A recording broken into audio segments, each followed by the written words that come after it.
tremendously. I mean, in Kundalini awakening, yeah, it's one of the best things that can happen to you. Yeah. Generally, like, see, when people say um, evolution, right? Whatever Yeah. evolution meant is basically, the love for the universe Yeah. and love for the human beings, compassion, and your bonding with the family members. All these things, like, if anybody tries to like individually try by themselves, uh, they can try, but it's different levels of success will come depending on how their karma, right? Yeah. Sometimes it may work or may not work, but the evolution, when you evolve humanly, right? So that's what a evolved human being is. An evolved human being automatically expresses these qualities. Like, for example, Buddha. So whatever Buddha is expressed, right? Buddha is an evolved person.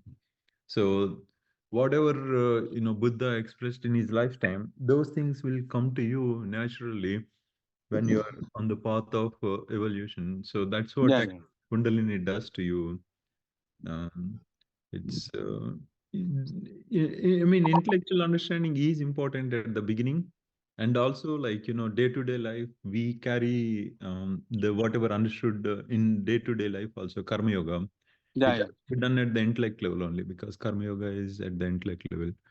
So that is definitely needed. But in, like, if you want to experience higher things in life, it has to, Kundalini has to awaken, because it's a force. It's a universal force that is lying dormant at the spine of base of your spine, right? It has to be awakened, and once it awakens, another good thing about Kundalini awakening is you don't have to do like, you don't have to tell like what to do with the Kundalini. It knows what to do and gives you the intelligence. Yeah. So yeah, it's a highly, I think, that is one of the purposes for staying on planet Earth, right? When we take human body, we Mhm. all came here for human evolution, Yeah. and we are trying in different ways. So that's definitely a good thing to do. Yeah. Thanks, sir. Mhm. Yeah. Looks like someone also. I think Warren. 4 people are there. Yeah, let's. Warren looks like Warren also.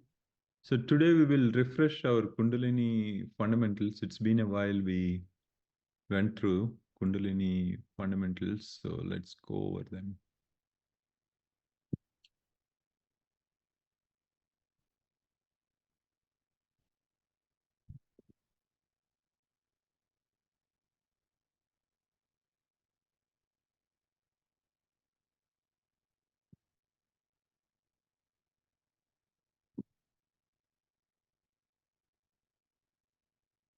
Can all of you see the? Yes, so I'm able to say. Okay, yeah. Actually, I want to change this to from Kriya to Kundalini Yoga, because the word Kriya has used for some other purpose. So the one actually I'm talking about is directly related to Kundalini rather than the other things that are meant in Kriya tradition.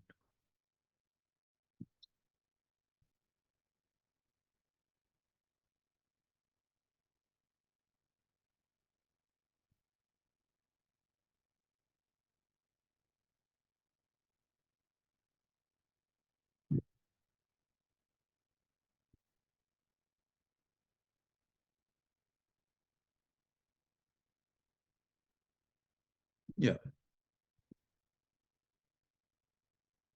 So introduction to Kriya.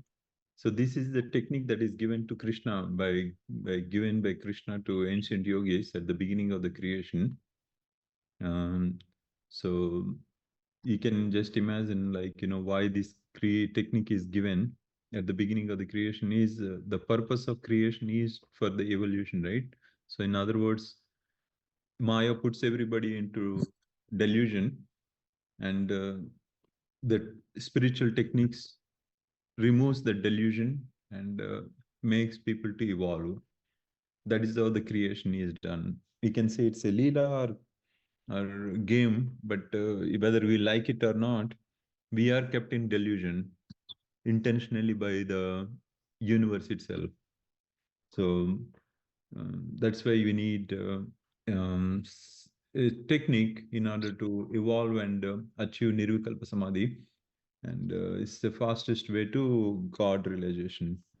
So why the Nirvikalpa Samadhi? Why do we need to enter into Nirvikalpa Samadhi, right? So thing is, when we are in a karmic cycle, right? It's a cycle, like as the name implies.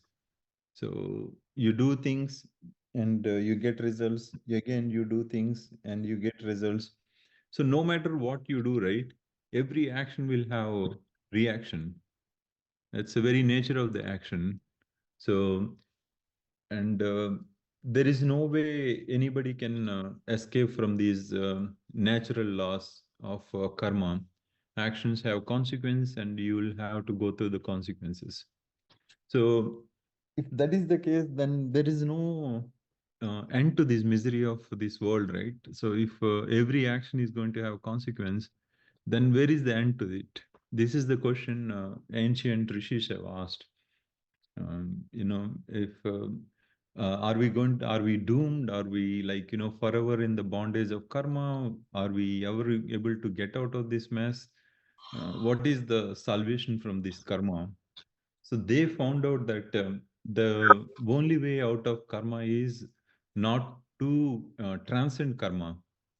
So the transcend of transcendence of karma is a totally different thing compared to being in the karma. In when you are in the karma, you can do good karma, you can do bad karma. Doesn't matter. It always oscillates. By the way, nobody will be forever will be doing bad karma. Nobody will be doing forever good karma. The good karma and bad karma oscillate, and you heard the famous saying "Buddhi karmanusari," right? Or viparita kale, vinasa kale viparita buddhi. So these slogans, they imply that your intelligence, although we think that, we always think perfectly, we always think according to the right things, right? Unfortunately, that's not the way it works. If karma don't have any control over your intelligence, then, karma cannot be enforced. So the universe has a mechanism to enforce the karma. So how does it do? It actually tricks you. You becomes deluded. I mean, right in front of you, you know the truth, but you act in a different way. So that's how actually the karma tricks you. Like, people who are thinking in the right way, aligning themselves with the universal laws and doing right things, right? Those people are not deluded. So that is when the good karma is working through them. When people have a lot of good karma, they act according to the dharma, the laws of the universe. Their thinking is perfect, their intelligence is perfect, they're not taken over. On the other hand, when we go through bad karma, we go against laws of the universe, we get deluded, we become worried, and all those things. So that's why being in the karmic cycle is not a joke. Um, it's people feel it even more intensely when things goes wrong, right? When things goes wrong, when people intensely go through the suffering, that is when actually, everybody asks serious questions. Why am I going through this? And what bad I did. Like, we hear things like bad things happening to good people. So why did it happen this way? So the answer lies in profound theory of karma. This is coined by Indian yogis so long time back, and yeah, Nirvikalpa Samadhi is the only way out. So how does Nirvikalpa Samadhi helps you in overcoming karma? Is when you are going through like bad phase of your life or going through pain, you experience painlessness or bliss while going through pain. It sounds contradictory and it looks like paradoxical, how can bliss and pain exist together? But that is the beauty of transcendence. When you transcend, your real nature shines through your mind, and you experience intense bliss, and the pain of external situations doesn't bother you anymore. So one thing though, even if you get enlightened, you still go through the day-to-day things just like other people. Best example like Ramakrishna Paramahamsa, like or Ramana Maharshi. These people considered to be enlightened people. After enlightenment, when they are in public life, they went through um, troubles of health issues and things like that. Think Raman Maharshi is the one who asked go for a surgery without anesthesia or something like that, because they could easily themselves see themselves um, cutting out of body whenever they want, so they can uh, they have a control to attach themselves to the body, or they can have a control to detach yourself from themselves from the body. So that is what we say, association, right? Jiva, when the Atma is associated with the body, it becomes Jiva. So since they know their Atma, they can associate or they can dissociate from themselves from the body. So these are the things that comes when you transcend, and this is the only solution for the miseries of this world, or miseries of existence. So when we say fastest way to God, basically God is the mostly abused term in the modern times, because everybody has their own definition. No two definitions of God actually agree with each other. They're sometimes contradict, and people often fight on the definition of God itself. Unfortunately, there is no definition of God that completely satisfactory, because God is undefinable, right? We can give all various definitions, but in every definition, sooner or later, if you contemplate deep, you will find shortcomings.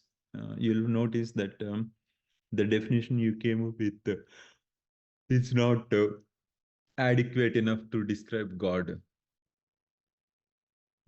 Like if somebody defines God as good guy, who always protects, who always listens to your prayers, who always fulfills your desires, then that contradicts when you go through bad times in life. When you go through bad times, you will even eventually the question, right, why God is not saving me, comes up, right? It's obvious. You go through When you go through bad times, the question of why God is not saving me is one of the main reason why many people actually disbelieve in God, or they go away from God. So if you understand the definition of God properly, you will not do that. So the definition of God, I mean, like in a simple way, God has these functions: creation, destruction, and maintenance, right? So through the destructive aspect of God, He is going to destroy you.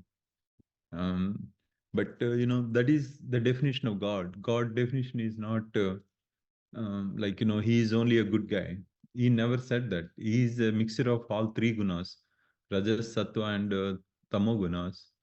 And through those three gunas, and through those three modes, right? Yeah, he is the same person. He gives you life. He's the same person who gives you the maintenance, protects you, and runs your life. Is the same person who is going to kill you eventually, is going to destroy you, is going to trouble you as well.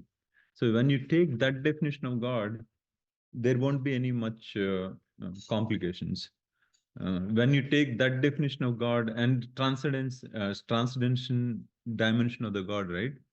Um, Many people will not like the definitions, because that doesn't fit their purview of God.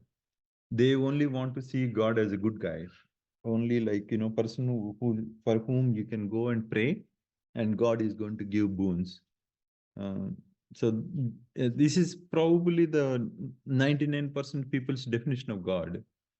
But the reality is, God is both transcendent and immanent.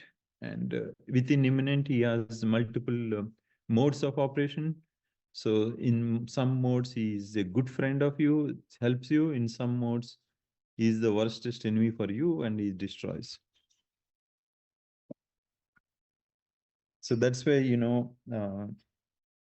the transcendental Brahman is the ultimate thing yogis have sought after for millennia, centuries, centuries of century, right? Because there is no way anybody can cope up with the troubles of this world. Sooner or later, karma catches up with everybody, and it's going to destroy.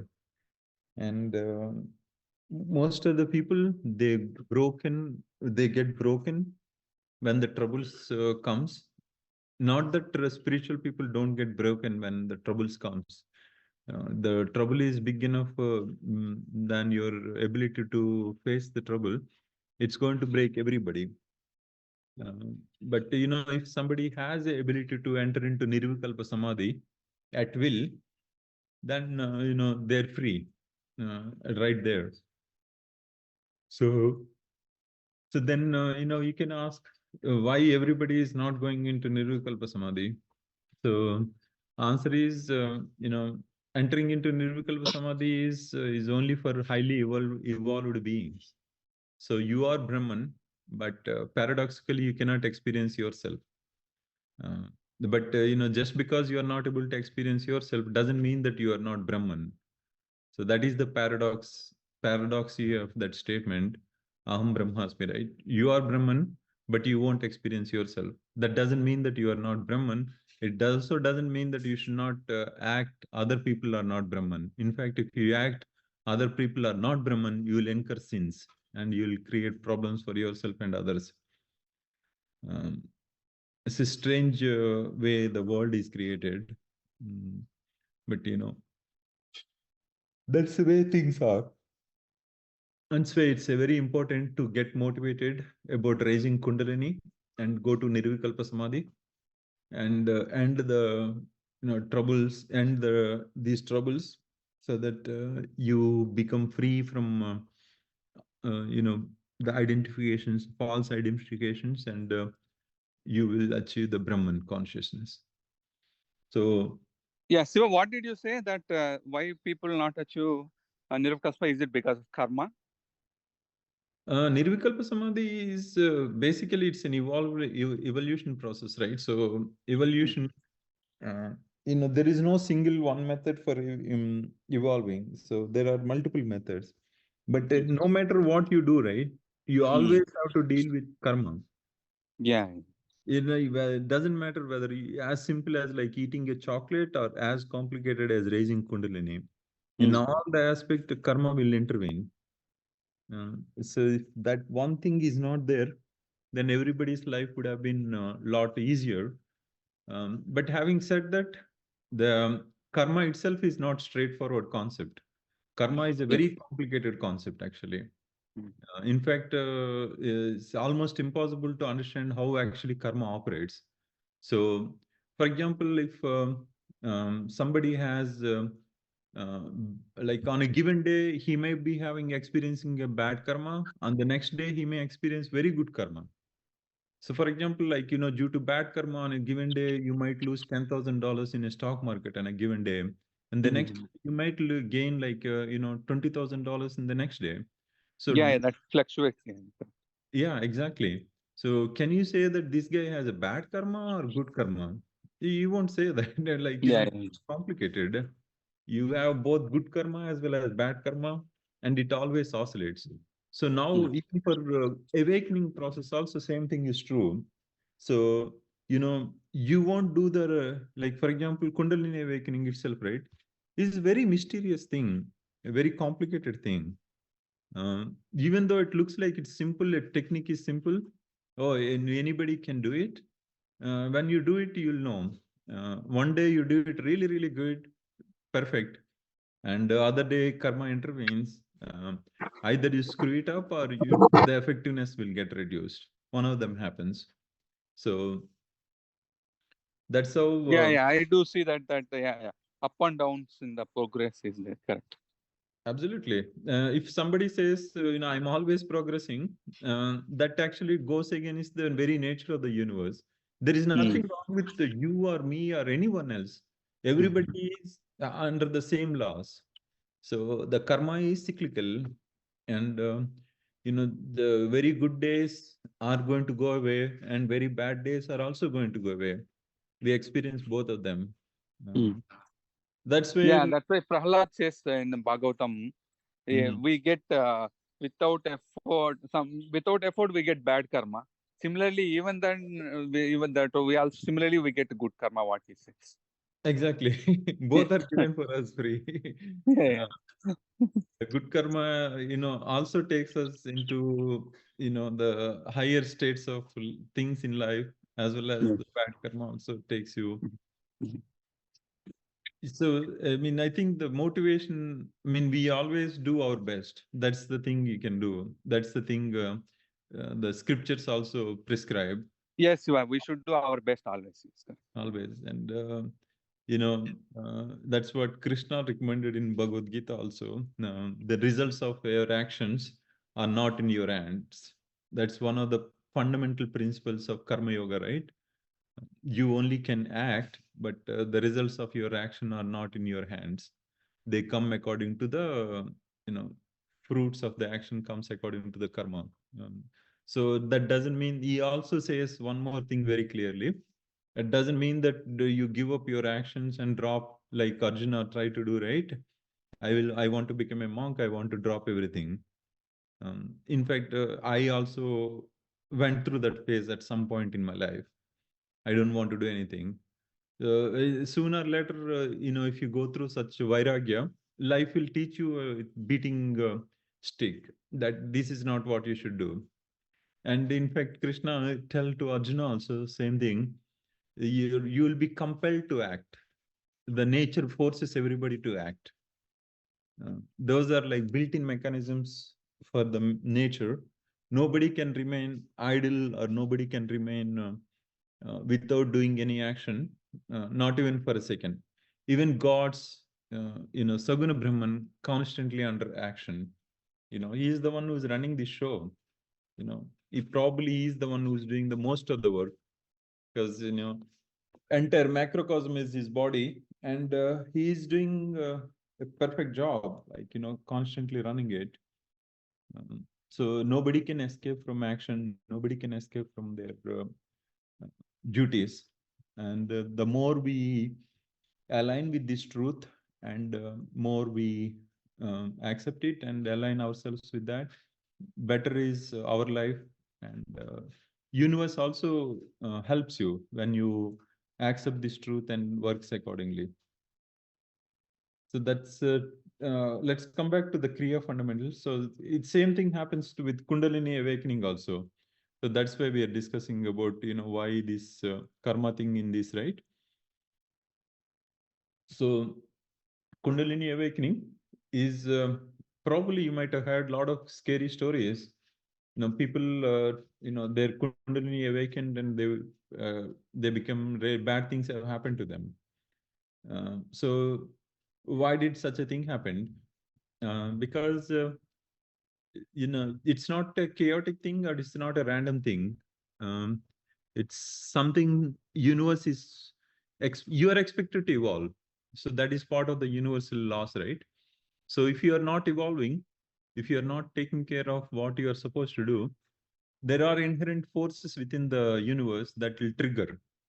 And those forces, when they trigger, suddenly somebody gets Kundalini gets awakened without their knowledge, without their willful consent, or willfully they when they are not ready, Kundalini awakens. So now what will happen is they'll go through trauma, and they understand what is going on to them.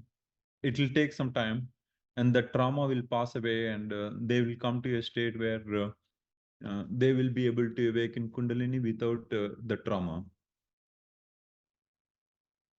So these are like, fundamentals of Kriya Yoga. Kundalini is the universal force. It is the most, um, you know, important force within us. And it is for evolution. Since it is for evolution, it doesn't participate in our day-to-day activities. So, like, whenever we like normal things like day-to-day job and uh, other things we do, normal daily chores, right?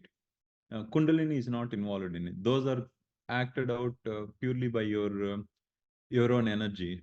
Whatever is your state of your level energy through which you awaken, right? Those energies will carry out. But if you awaken Kundalini, the Kundalini energies will carry out your life. You will actually live a totally different life once your Kundalini awakens. Um, I mean, like, you will not be the same person. So if you say that, oh, my Kundalini awakened, and if you try to live in the same way that you lived in the past, one of them is not true. It's contradicts, right? If you are awakened, the very nature of Kundalini changes the way you live your life. Mm. So, so the other thing is more of the other ones are more like not mysticism. They're the subtle body concepts. This current generation is not too much aware of it. We only focused ourselves to physical body, not the other koshas, right? Pranamaya kosha, annamaya kosha, pranamaya kosha, manomaya kosha, vijnanamaya kosha, anandamaya kosha. So in that, we are only concerned about outermost shell.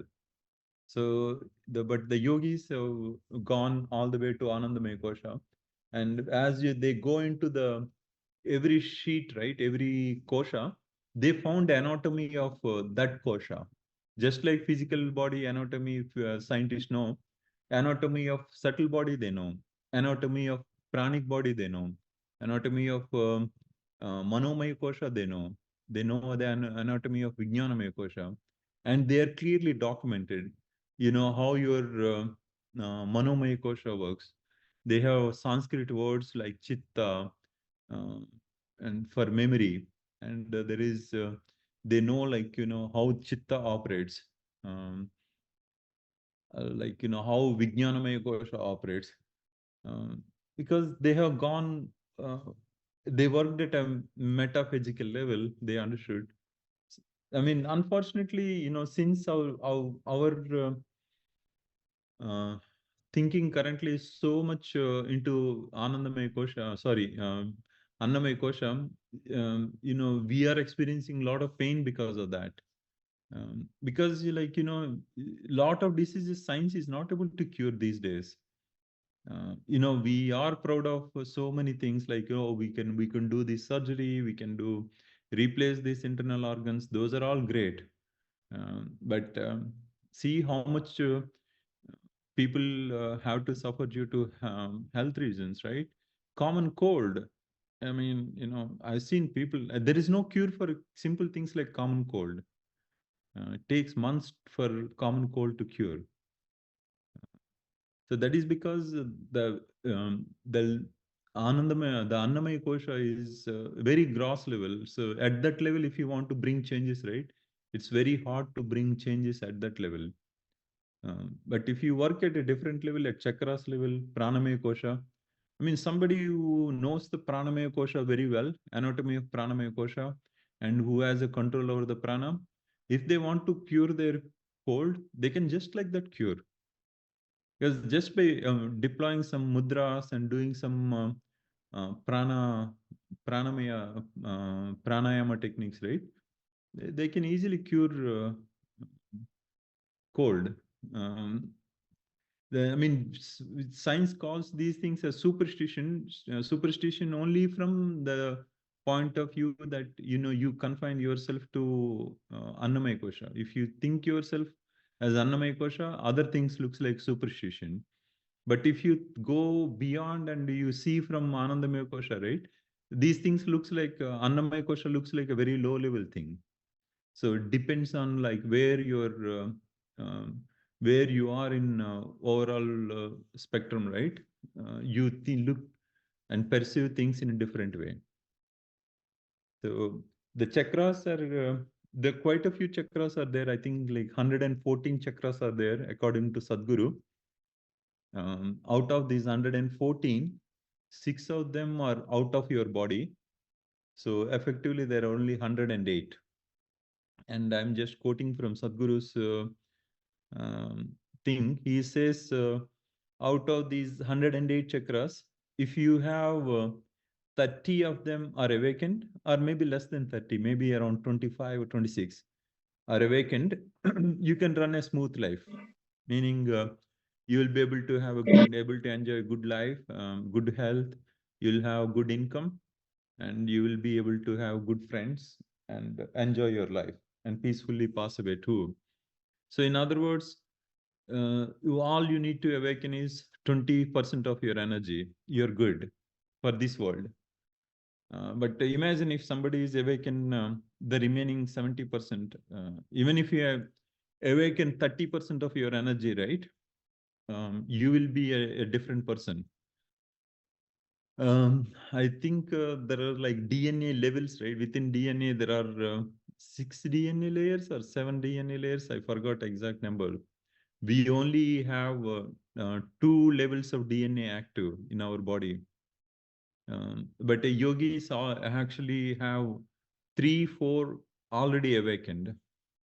So if all the DNA is completely active, fully active in your body, you are a superhuman or you are the enlightened person. So that's another thing. Simply by saying that I am enlightened and oh but my chakras are not open. These two are contradictory. Enlightenment happens at the energy level. So your energies will reflect your enlightenment. So in other words, your pranamaya kosha, your manomaya kosha, all your koshas gets washed away with all the negativities and all the blocks. They gets washed away when you get enlightened. Your energy levels are different. You will be your perception is different. You see it differently. Like same physical world, you see it in a different way. Not only just I mean, including the way you see, like you see different beings right around you, because your third eye is awakened. You see different spectrums. You just don't confine yourselves to visual spectrum. So all these things happens because you have awakened the chakras that are closed otherwise. Mhm. And these chakras are awakened when Kundalini passes through these chakras. Um, so when you awaken them properly, they won't cause any harm. But if you awaken them, if they awaken by themselves or in a wrong way, they can cause problems. For example, like third eye, everybody thinks, oh, I want to open my third eye. It's really cool. Yeah, but there are problems with third eye, opening third eye without being ready for that. Suddenly, like if you start seeing beings from another dimension because your third eye started opening, right? It can be a problem, or in fact it becomes a trauma in your life. It can create a big chaotic things. I have one friend, um, is he told to me once, um, his kid, right? um, he's somehow like is either born with a very good third eye, or maybe accidentally his kid's third eye was open. So what's happening is that kid started seeing beings from different dimensions, and he is getting scared. But his mom and dad doesn't see them. He sees like, daddy, this is happening, this is happening, this is happening. um, but nobody else actually sees them. I don't know if you guys seen the movie Sixth Sense. uh, Sixth Sense is, in case if you haven't seen it, yeah, just watch it. It's a movie where the little boy, right, has a third eye open. Actually, his third eye is open, and he actually sees the other beings, especially the people who are dead beings. People who are dead, they come and talk to him. So you know, it's a very interesting movie. It's So, Siva, especially for kids, right, where uh-huh. the skull is not formed properly, they say such experiences are common. Yes. In fact, kids' brain is. We say that the kids are still forming all these brains, right? Like they're developing the brain. That's true only from material point of view. They may not have like developed memory and all the things that we call it as materially required. But what I heard from different spiritual traditions is kids are always in tune with the higher worlds until certain age, like 5 or 6. So they actually oscillate between this world and other worlds, and yeah, I mean, we forgotten those things. We don't know, and science, there is no way you can tap your kid's brain to see what is going on because they either our brain monitoring is not adequate to show how these kids' brains are working, or they may be using a different.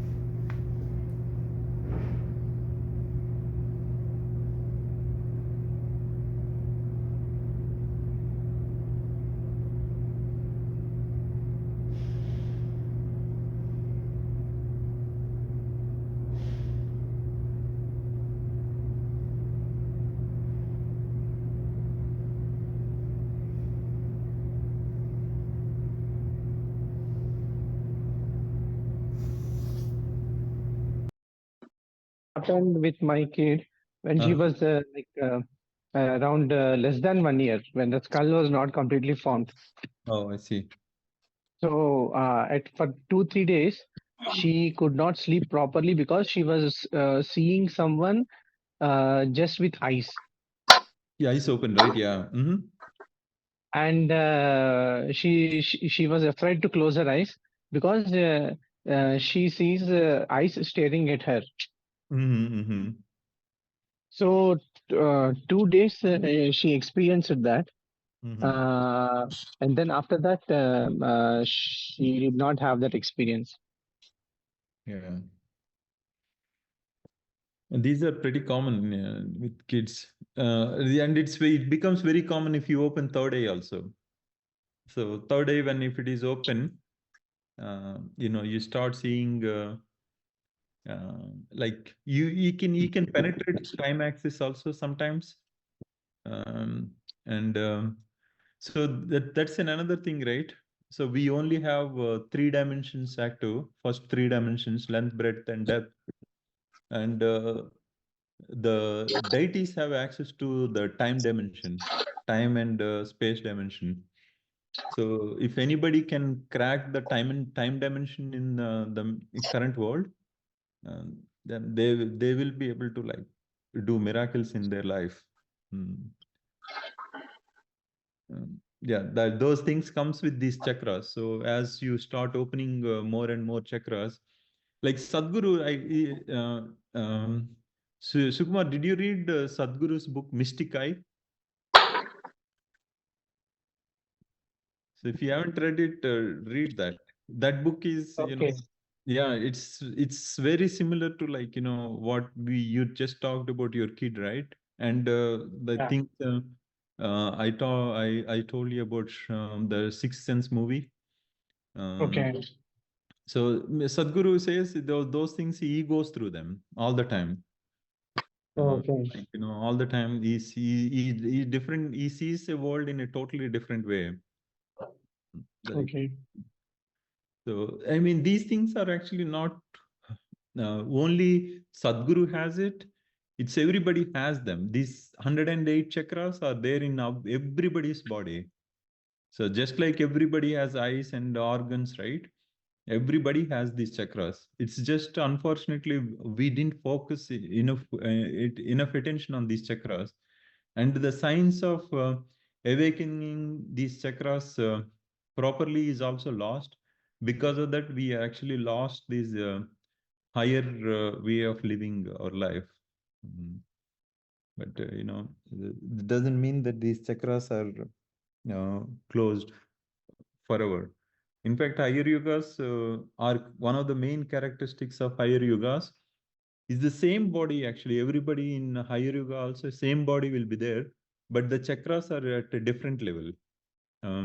In every yuga, chakras will be different chakras will be there. And chakras energies will be different.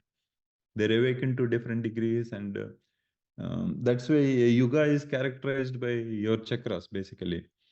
If you have all the chakras working at the peak energy, then you are already in such yuga. Yeah.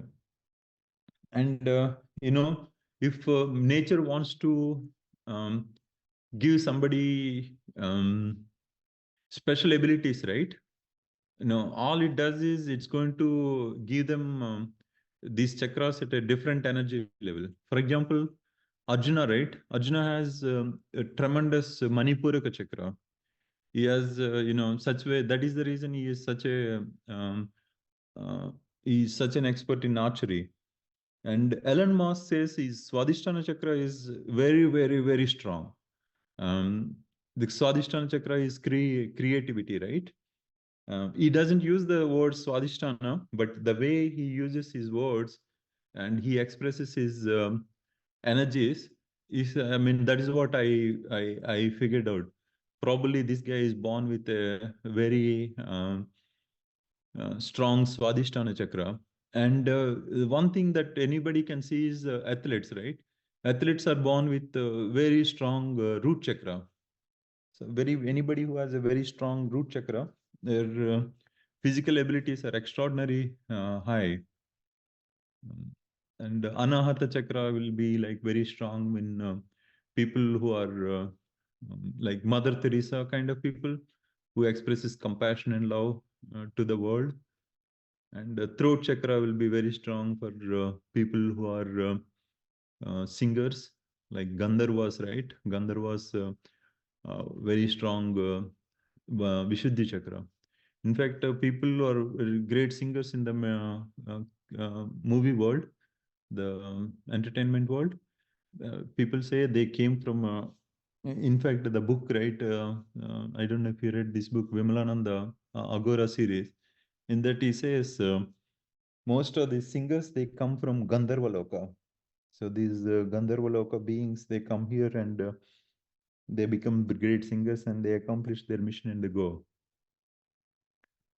Agnya Chakra, I think there are some people have opened this, and for some people they're gifted actually.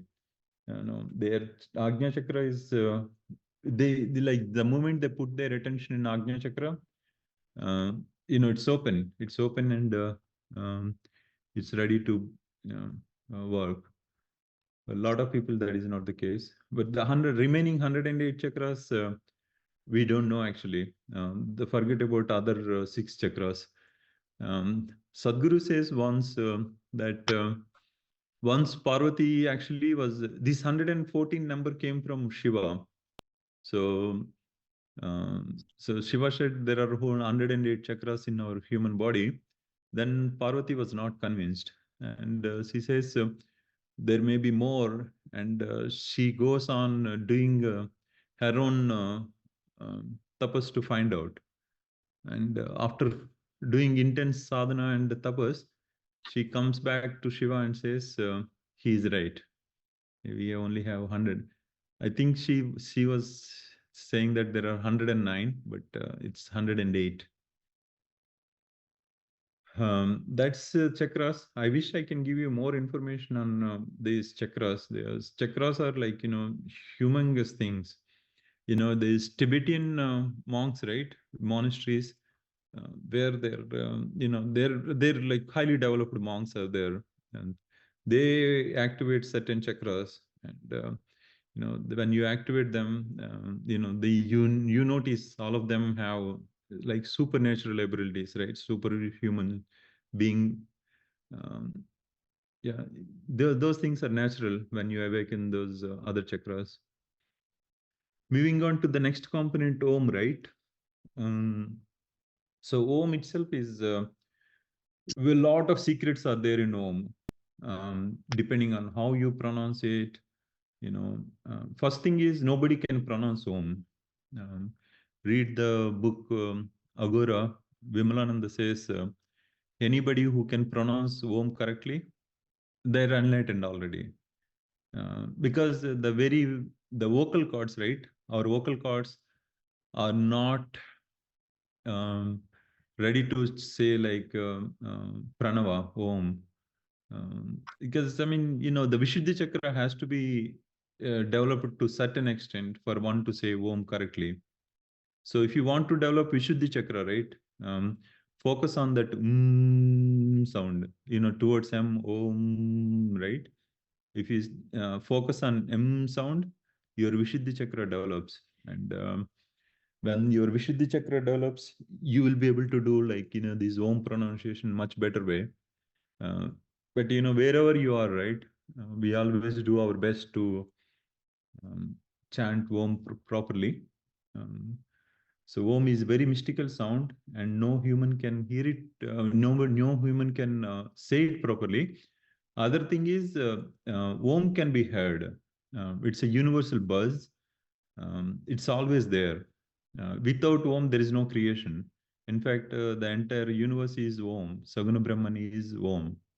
No matter, there won't be any place where Om is not there.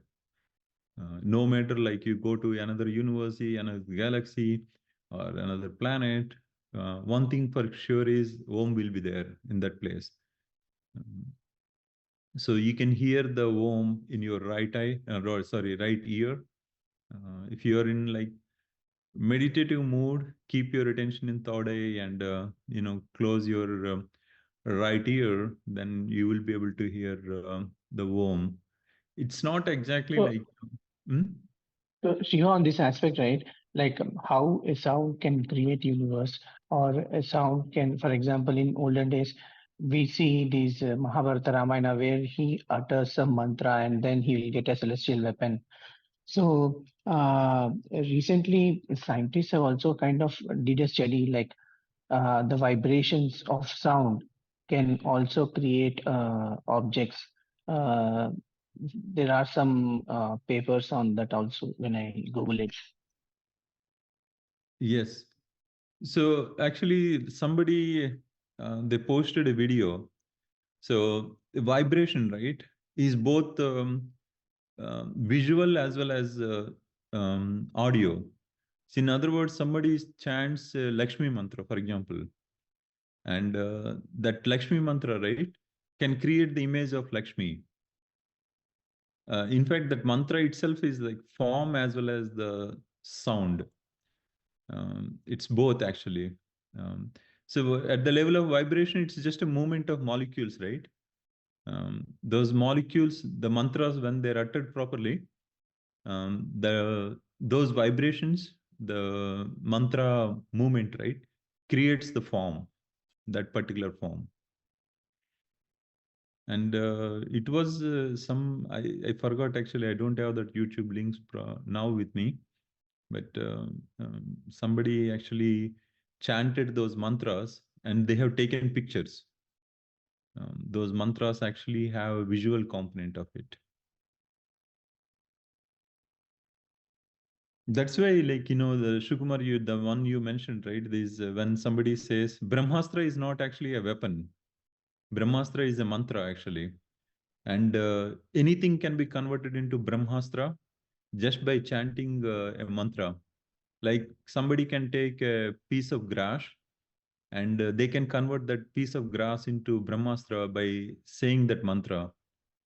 Um, and basically, what is happening is, when you take a piece of grass and say that mantra, the vibration and energy of that mantra, right, is infused into the piece of grass, and that, the power of that vibration and energy, right, carry forward. whatever it needs to do. But Okay. this is a subtle science. This is unfortunately lost. But yeah, I heard like a lot of stories from different gurus. They can crack the stones by making certain sounds, like huge stones, or they can make fruits to fall from a tree by making certain sounds. Like, yeah. I mean, basically, this is that mystical science, right, Sukumar? Read that Agora book. You'll feel like tons of things related to this. Okay, sure. Yeah. So that's about Om. And Shushumna Nadi. Again, these nadis is a mystical thing. There's so many nadis in our body, and Shushumna Nadi is one of the subtlest nadis inside our body. So we think that we only have like just a normal physical body, right? Depending on where you keep your attention, if you look into a particular body part with certain way, you invoke certain energies, and if those energies are conducive for life, you'll flourish in life, and if those energies are not conducive for your life, you'll destroy your life. Very simple act of just looking into your body just with your eyes in certain way. If you look into certain parts, um, I mean, not just one time, like randomly looking, and not like as a practice, as a spiritual practice. If you start looking into a particular body part or particular chakra, you will either you will activate your life in a positive way, or you can actually destroy your life. Somebody said, some yogi said, like, if you start uh, opening your right eye, like open in a really big way, right? Somewhere in the universe, one star's diameter will expand. So it's the interconnected universe, right? That is not a random event. Like, some human being randomly sitting here and opening up his right eye in a big way is causing one star in a remote galaxy to expand. How are they related? Um, I mean, it's beyond the comprehension of human. And these things, when the logic doesn't work in these aspects, they're like very mystical things. So Sushumna Nadi is one of them. We don't keep our attention in Sushumna. That's the thing. But the moment attention goes into Sushumna, you are a different being. You are same person, same physical body.